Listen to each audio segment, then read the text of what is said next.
Awalnya itu, dan itu yang aku tanyakan ketika ta'aruf. Aku tanyanya gini, berapa kali nelfon ibunya dalam seminggu, karena kan dia tinggal nggak sampai, aku nanyanya begitu. Terus suka baca buku nggak? Aku nanyanya begitu waktu itu sih. Lebih ke situ kriterianya, karena juga karena mungkin karena suasana zaman dulu, zaman aku dulu tuh kita nggak terlalu, kenapa ya, kita nggak terlalu memikirkan soal finansial, belum begitu gitu sih, nggak tahu kenapa, mungkin kan. Dan teman-teman sekitar aku pun begitu, banyak yang menikah muda, ada yang hamil ketika kuliah, maksudnya hamil karena sudah menikah ya. Dan itu mereka rata-rata ya tipe-tipe kita tuh kayak memulai dari awal bersama gitu. Oke. Jadi kalau tadi tuh berarti sebenarnya beberapa kali Unisisi tuh menekankan di gimana hubungan calon dengan keluarganya gitu ya. Yang Uni penting tanya banget berulang kali tadi. Nomor satu sih buat aku. Itu nomor satu. 2 kali. Kalau dia jawabnya nggak pernah sama sekali, aduh, aku langsung langsung dijawabnya 2 kali dalam seminggu kadang-kadang katanya. Oke. Terus habis itu setelah akhirnya udah ditanyain tadi prasyaratnya, terus akhirnya menjalani ta'aruf, saat proses ta'arufnya apa aja tuh nih yang diobrolin lebih lanjut, atau apa namanya, ya jadi menjadi concern tambahan gitu setelah tadi pre-nya. Jadi aku juga ceritakan kondisi keluarga aku, kan aku dari 2005 mamaku udah meninggal ya. Jadi hanya ada papa, dan ketika aku tamat itu kami cuma berdua di rumah gitu. Saudara aku yang lain udah merantau ke Jawa sana, jadi kami cuma berdua. Jadi hari-hari berdua, ngapain berdua. Terus aku juga mikir juga kan jangka panjang, mikir kalau aku someday menikah, aku harus tinggal bersama orang tuaku gitu. Karena nggak mungkin beliau waktu itu umurnya udah 50-an kali ya. Sekarang beliau 70, berarti 50 mau 60 kali. Jadi nggak mungkin aku tinggalkan, dan aku cerita itu, kondisi itu.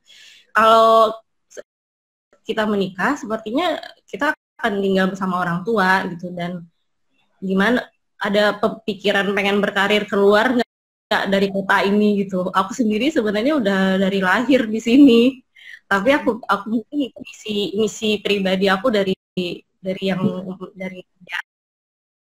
atas, aku nggak tahu gitu kan.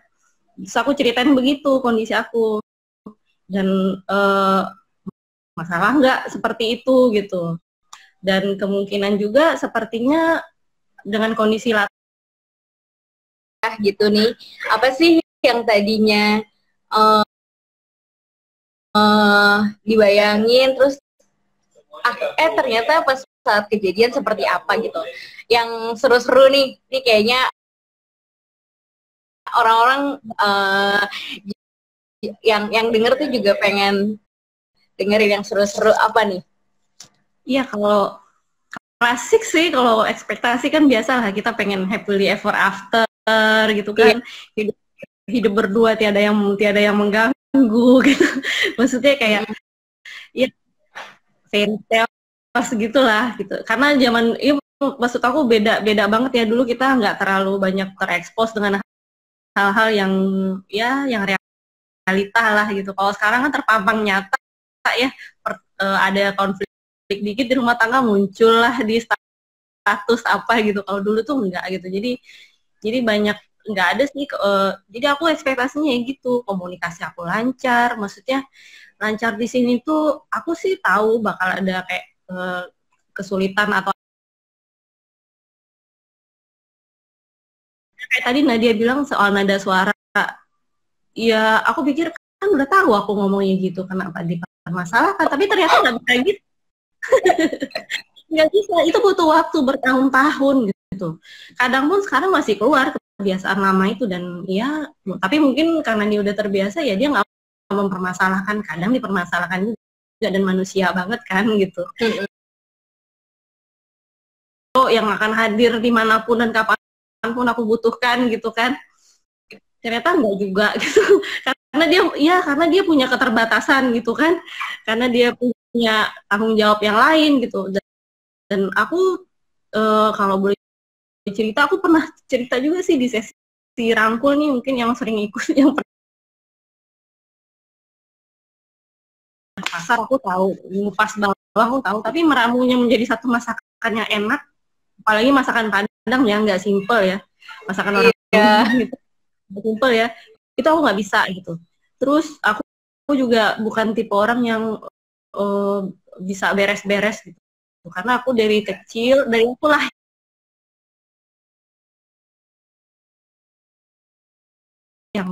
yang beres-beres lah, dan ketika aku menikah itu semua sama papa aku yang ngajarin, karena dia bisa. Dan ya udah, aku udah diajar. So, aku bingung, aduh ya ampun. Tapi untungnya ya itu suami aku menerima aku, dan dia senyum aja gitu kalau aku menerima tanpa drama gitu nggak Kak? Nerima tanpa drama. Iya, sampai sekarang soal masak dia alhamdulillah tanpa drama, nggak ada makan ya dikasih ceplok aja bahagia gitu. Sampai sekarang kaget gitu. Selain terus dari sisi tadi ada nih Ica ya kalau nggak salah, dia nanya finansial, itu penghasilan diceritain nggak gitu. Suamiku ceritain itu di awal-awal, suami itu tuh penghasilannya di bawah 1 juta. Zaman dulu tuh itu memang dikit juga gitu. Tapi karena aku percaya ya namanya rezeki itu.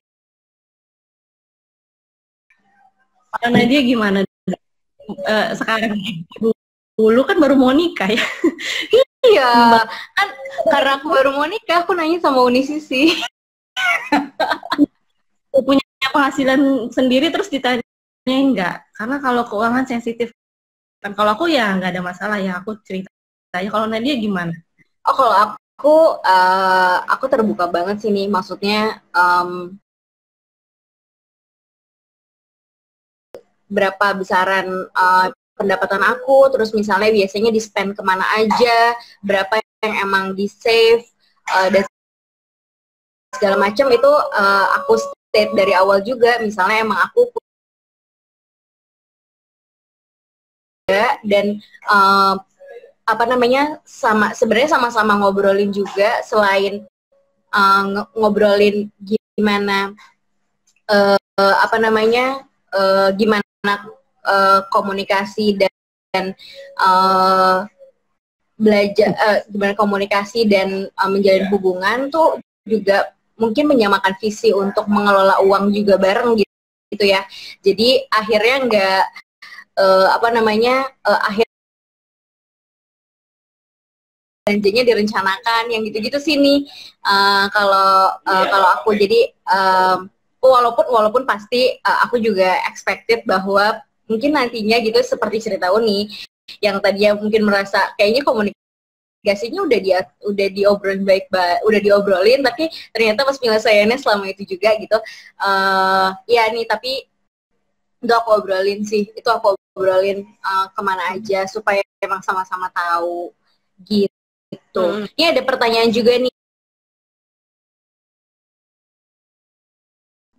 Katanya soal privasi diobrolin nggak? Mungkin ini sebelum menikah gitu kali ya. Sorry ya, ada yang jualan masuk ke live. Terus bakal ada hal private nggak kalau udah berumah tangga? Mungkin, oh iya, kalau sering sih lihat ada orang yang kayak, kalau privasi itu kayaknya sama dengan handphone ya. Oh Privacy gitu zaman ya? now kayaknya gitu. Kalau ngomong ya apa yang kelihatan ya kelihatan, cuman kadang kan biasanya ada yang pasangan yang suka ya kamu gituin gitu kan, nggak boleh lihat ini kan ada yang seperti itu. Tapi kalau kami sih tipenya ya aku tahu passwordnya dia, email mana, akun manapun aku tahu, karena aku yang bikinin. Karena aku yang aku kasih tahu aja, ada misalnya WA tuh ada yang cerita privacy teman-temanku, tolong itu jangan dibaca, itu aja sih. Karena kadang kan ada cerita temen suka curhat rumah tangga apa gitu ya. Kalau bisa grup-grup ini perlu deh, aku bilang gitu. Itu aja sih. Kalau yang lain nggak ada sih, Bu. Ya apa aja aku ceritain gitu. Kalau misalnya, tapi untuk hal-hal yang misalnya, iya nggak apa-apa. Back sound lucu gitu. Kadang kita suka berdrama dengan diri sendiri. Kalau aku sih untuk itu cari waktu. Kadang ya dulu lah, nggak semua juga harus dipaparkan hari itu juga. Lalu udah gitu. Mungkin kalau kami nggak nyambung. Iya. Ya mungkin itu Mbak Sita tadi kalau terkait privacy gitu ya. Jadi emang disampaikan aja memang kalau ada beberapa hal gitu kayak mungkin ya cerita temen gitu ya yang memang private gitu, emang ya yang nggak bisa dilihat aja. Tapi mungkin kalau yang hal-hal lain ya akan jadi obrolan, tapi nanti akan lihat-lihat waktunya juga gitu, kapan menyampaikannya gitu ya Uni ya, kira-kira. Iya. Kalau aku sih dari percakapan kan, ngapain aja tadi, karena dia udah capek kan. Jadi aku terus atau kalau sekarang udah punya anak ya dia mau main sama anaknya gitu. Jadi aku lebih ya ngelihat kerjaan dia itu dari handphonenya itulah gitu, dan dia nggak masalah sih ya. Kecuali ada chat-chat private aku nggak buka, lebih ke grup kerjaan gitu kan. Maksudnya lagi struggling ini ya di kantornya, jadi aku tahu gitu. Dan aku nanya apa yang boleh, apa yang nggak boleh dibaca tuh, karena kita tahu kadang ada orang curhat-curhat pribadi yang nggak boleh dibaca. Gitu. Ke situ sih aku lebih niatnya ke situ, dari kelihatan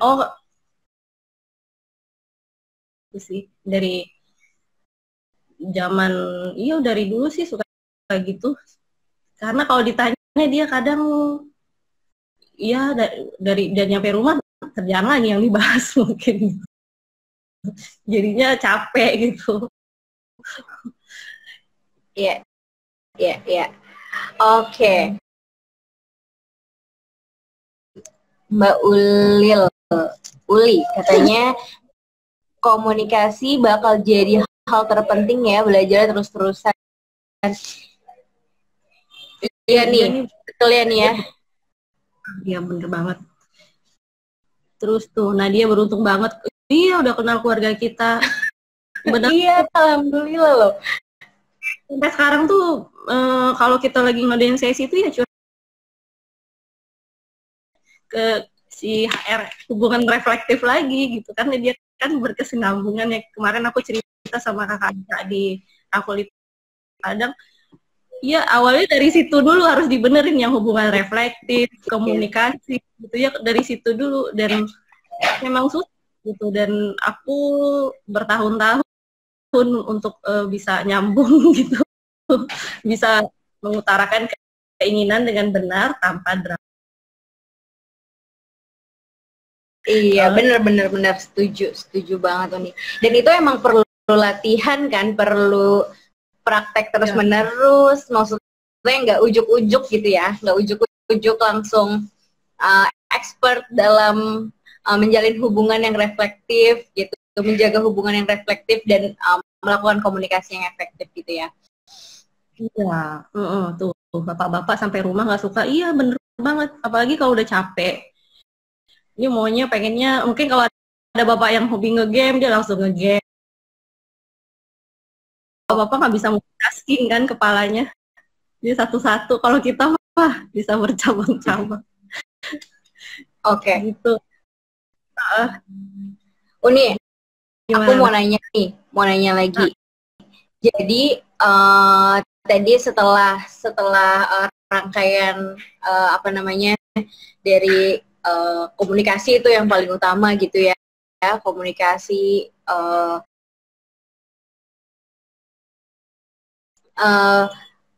menetapkan tujuan bersama gitu ya, apalagi dalam pola pengasuhan, itu tuh jadi obrolan sebelum nikah juga nggak sih, Uni? oh iya, kalau bicara soal kami harus nunggu 7 tahun dulu sampai akhirnya punya anak gitu. Lumayan sih waktu itu struggling. Ya berat lah, menunggunya beratnya karena ya karena ekspektasi tadi kan, kami berdua tuh ekspektasinya yang seperti itu, tapi ternyata malah di tahun 2009 aku ngalamin kayak operasi sebelum akhirnya bisa hamil. Tapi tuh sampai akhirnya kita malah dibilang ya udah bayi tabung aja, bayi tabung juga butuh kan. Jadi terus selama itu kami ya sering cerita gitu. Aku inget banget itu, aku sebenarnya aku mulai peduli soal pengasuhan itu waktu kuliah. Itu sering, kalau di TV itu kan ada acara parenting yang terkenal tuh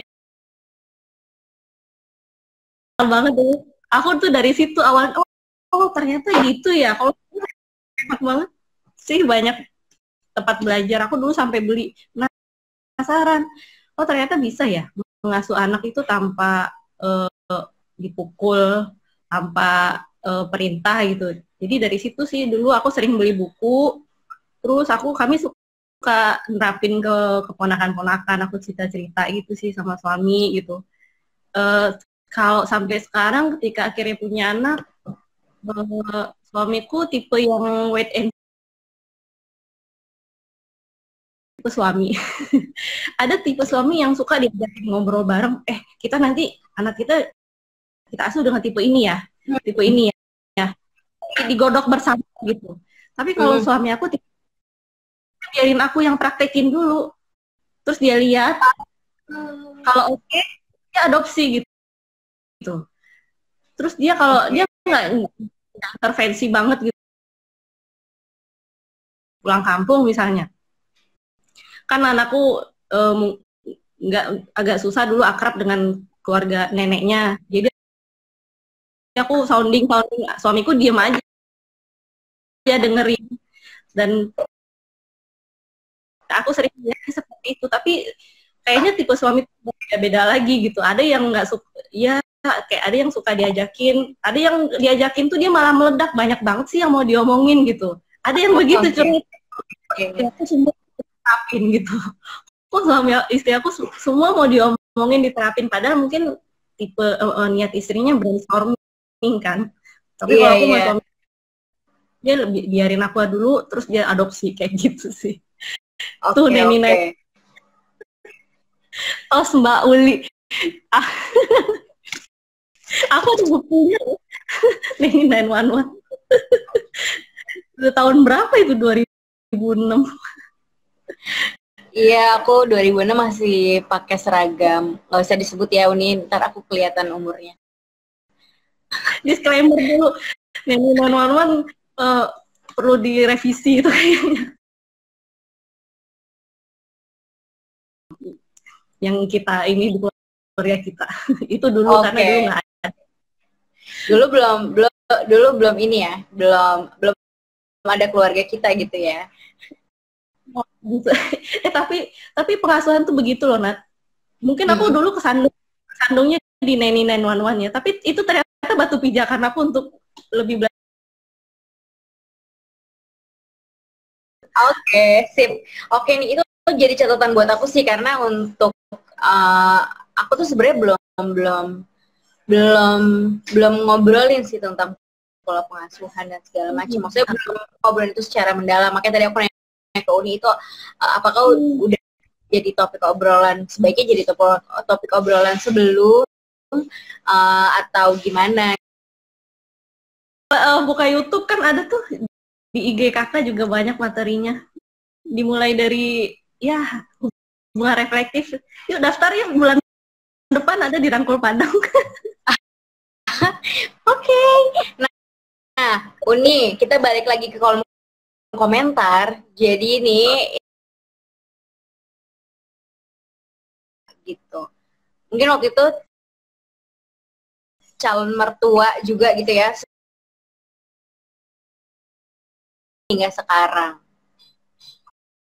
Gitu. Oh Uni iya, gimana itu PDKT-nya?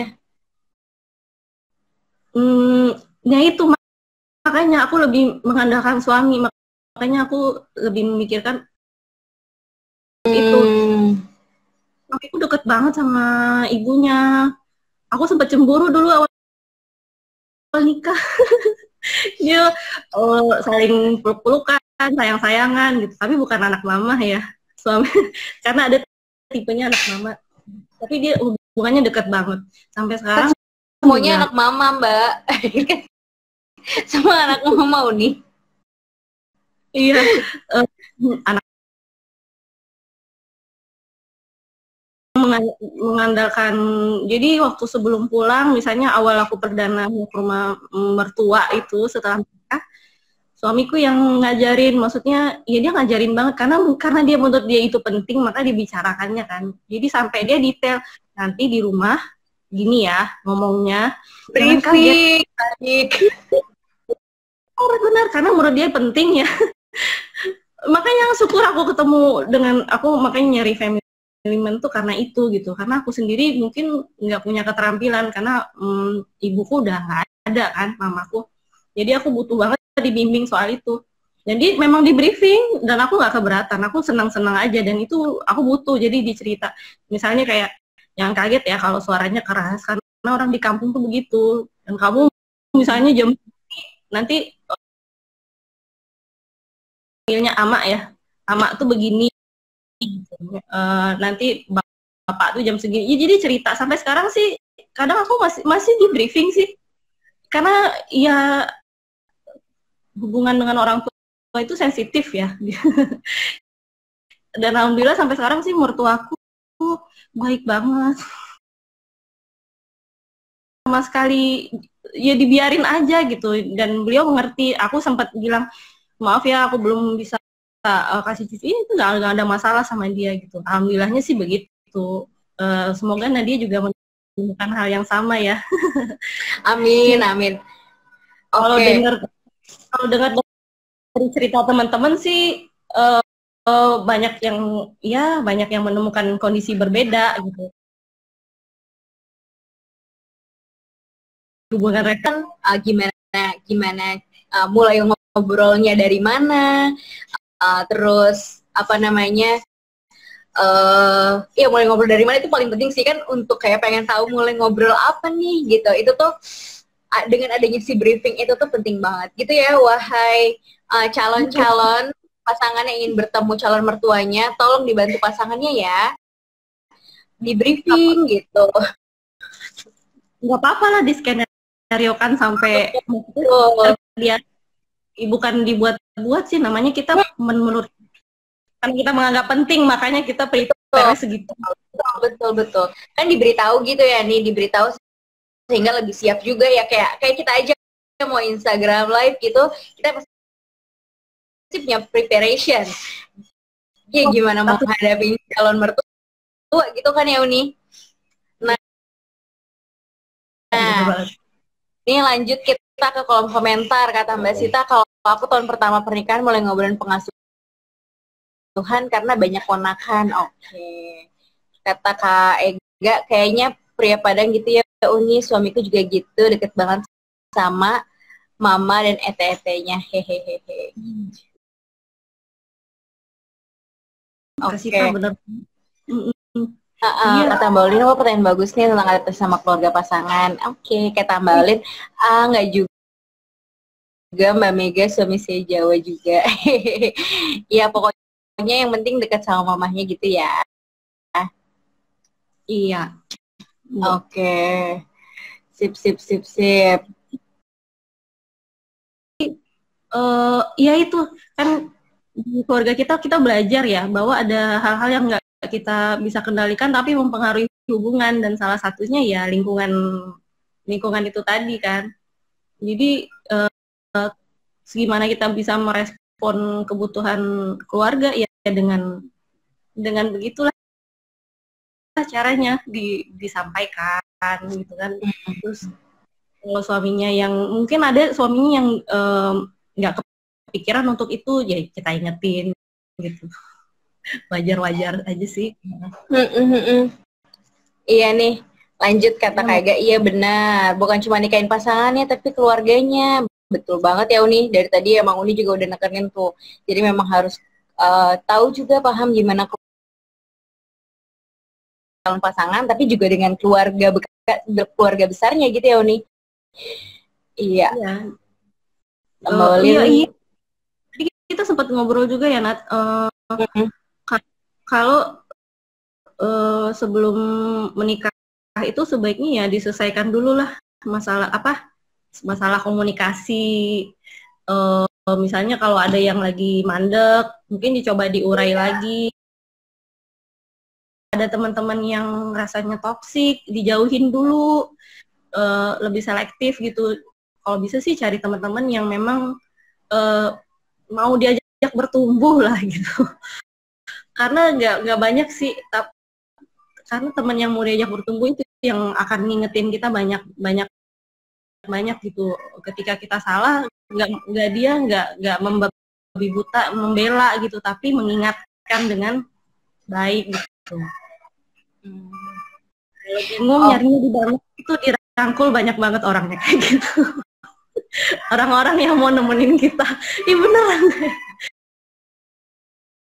Teman-teman, ya untuk sementara lah gitu, untuk sementara beradaptasi dengan keluarga baru misalnya. Kalau aku sih nggak ada teman, jadi nggak apa-apa. Aku nggak, sekarang dirangkul baru ketemu teman-teman yang baik hati. Alhamdulillah.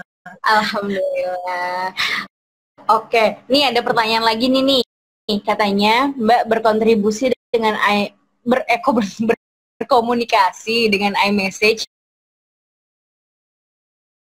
suami, tapi kalau dimulai dari terus kok nggak enak sendiri ya lama-lama.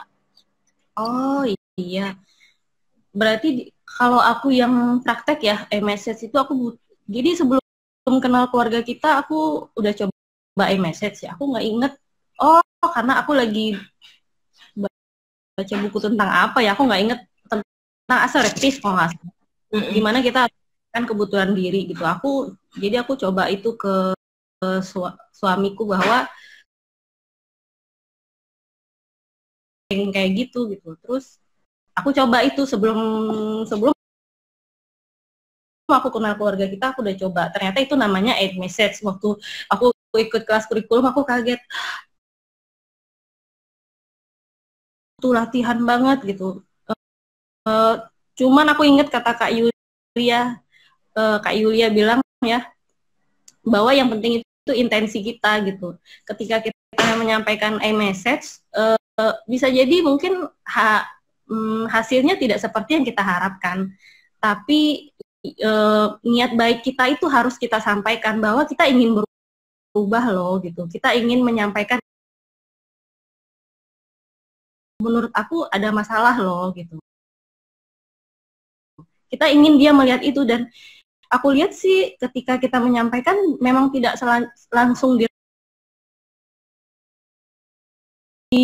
mungkin terbayang-bayang atau apa, dan ketika kita kedua ketiga menyampaikan dia nyambung gitu. Jadi kayak kita ngomong ke anak ya, kita sounding ke anak, toilet training aja contohnya, berulang-ulang kali dia nggak langsung